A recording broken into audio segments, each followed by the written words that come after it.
All right, another video of top 3 mistakes I see for a certain faction. Today we'll do 3 Skaven mistakes. I see a lot in multiplayer, so before you say, of course not, well, people do it. Skaven staggered formation. I hate when people don't stagger their formation. Now, what do I mean by that? I mean having all of your poison globes in the middle, because we're going to theory craft while we get into melee quick. Theory craft that cavalry comes around the sides here and hits these guys. It's pretty easy for them to hit 2 because they're right next to each other. And then you have 2 poison globes getting shut down by 1 light cavalry. But also, when you have your front line, if you put them behind storm vermin instead of clan rats, the friendly fire damage you're going to do is pretty insane. And again, you might be like, well, obvious. Dude, people do it in the heat of the moment. I'm just saying position differently. So this is the what you shouldn't do case. We can see the storm vermin are taking a lot of damage, along with the white lions of Christ that we are battling with, doing a lot of friendly fire. Not very good. And on the flanks, we have white lions of Christ that are beating up our clan rats with spears. So that'll be relevant in a bit. The front line, my clan rats are routing before the white lions. That is pretty classic them. But we are going to kill off the white lions of Christ that are fighting our storm vermin. The problem is our storm vermin are going to rout too, which is not very good. We've lost half HP on this one. We lost 3/4 on the other. We deal a lot of damage to our own guys, and now the clan rats of spears are starting to fall apart. We do still have 2 full health white lions of Christ that are going to get through that front line on the side, and pretty soon I have to pull my storm vermin with shields back. But of course, my globes are going to throw 1 more volley and hit mostly storm vermin, nearly killing them. So now we're in a situation where we've lost our storm vermin, we've lost all 5 of our we lost all 5 of our frontline units. We just have our globes left. There is a better way. In my opinion, just a flat out better formation is the staggered 3 and 2. You have 2 storm vermin with sword and board or halberds or whatever, or plague monks, whatever your more elite infantry is. Mix it 1-2 1-2, and then you position 2 poison globes on the very outer edges and 1 in the middle. So the 1 in the middle can still punish any blobs that form in the infantry front line and fire at your clan rat or Skaven slave that's in the middle formation.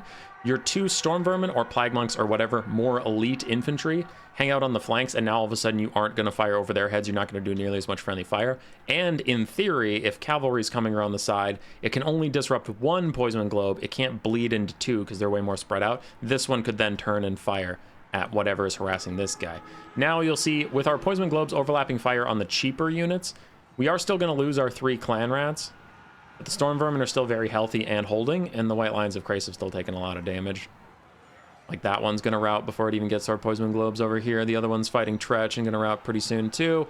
The globes are still throwing at the last ones. Our storm vermin are still holding, so our whole front line hasn't broken. We still have a couple units left. And again, if cavalry are coming in, these guys can refocus on other stuff, and we still have storm vermin holding for us. Whereas on the other side, and again, I'm only mentioning it because I see it a lot, is people nuke their own storm vermin or plague monks or whatever, then their center breaks while the flanks are closing in and the globes have nowhere to go. This is nice because your center stays together. Second big mistake I see is with mobility control on the flanks. Wolf rats and rat ogres are invincible, amazing, perfect pairs together. They could beat any cavalry unit in the entire game when they are working together. Just watch here as the wolf rats charge into these wild riders. Okay, they lost half HP. That's not great. They're already routing because their leadership is terrible intentionally, and they're nearly dead, and they're routing off. And now rat ogres get to fight the wild riders alone. And the Spellweaver of Beasts tries to join in, but I don't really care about that too much. And in the long, grindy fight, 1 wild rider has killed a rat ogre and a wolf rat. That's not ideal, human boy. You said these guys could beat anything together. Well, a mistake I see a lot is that people forget or lose track of the wolf rats. The wolf rats have 35 more speed than the rat ogres, but the rat ogres need to take the charge. Listen, they need to. Impact damage from heavy cavalry or even light cavalry on dog type units does a lot of damage. They do less damage on impact with the rat ogres, and dogs are so small compared to rat ogres that they are amazing at zipping between the rat ogre's legs and getting up to the front line without much issue. So it's very easy for wolf rats to saturate in after the rat ogres have taken the charge. So less damage on the charge. Wolf rats have terrible leadership, but now they're not the ones taking the damage. The rat ogres are, and rat ogres have significantly better leadership. So now your wolf rats are staying in the fight. Your rat ogres took significantly less damage than the wolf rats did. So you're at a health advantage and you're at a unit advantage. And all of a sudden, the fight is going fantastically better. I see it too often. People just lose track of their wolf rats who are faster. If you just give both the rat ogre and the wolf rat attack orders on the same thing, the wolf rat will get far ahead, and this will happen to you almost every time. You gotta let the rat ogres take the charge first, and you can see it is going wildly better. And all of a sudden, the Skaven will have flank control, and you can take out Wild Riders, Silver Helms, anything, if you pair these two up and let the rat ogres take the charge first. Third and final common mistake I'll say today is, well, this is the commonplace scenario, but people often try and use rat ogres or something to block enemy cavalry or any enemy units, and then fire at the enemy units while they're being blocked up. Now, in theory, I get why this happens, right? You're holding this unit in place, and while you hold him down, you're kind of like Goku getting Piccolo to do his special beam cannon through your chest. You're just like, oh, hold him, shoot him, boys, shoot him, get him.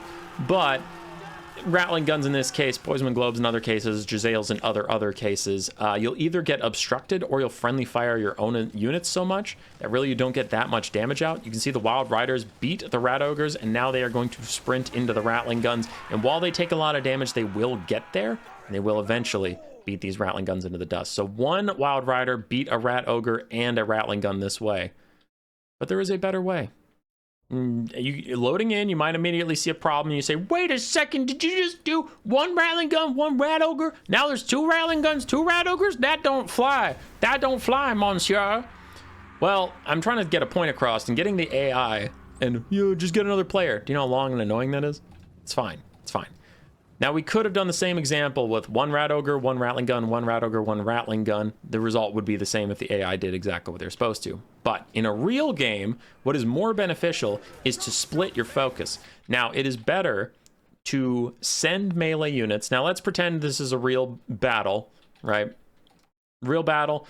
I have melee units over here, and then we get to fire down the center or something like that. The main point I'm trying to get across is instead of getting Rat Ogres in the way of what you're trying to shoot at, you can pile up Rat Ogres or Wolf Rats or something onto a bunch of targets and then have all of your ranged units focus on whatever you designated to let through.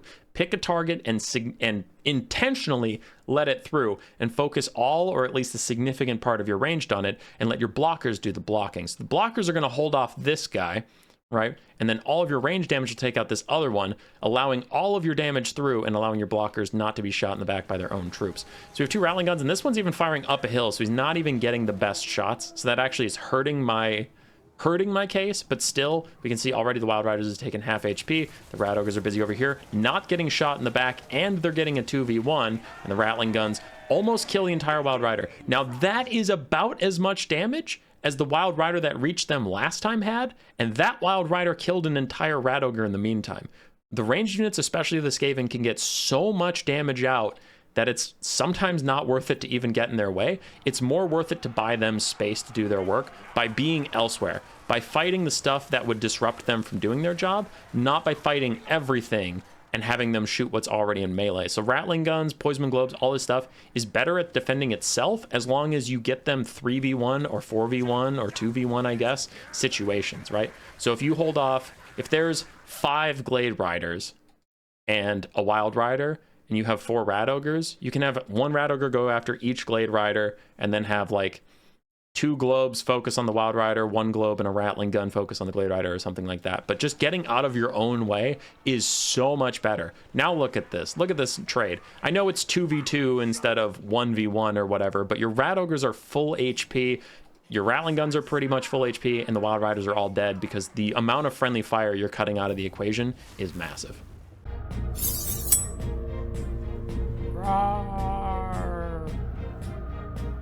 Subscribe, yes.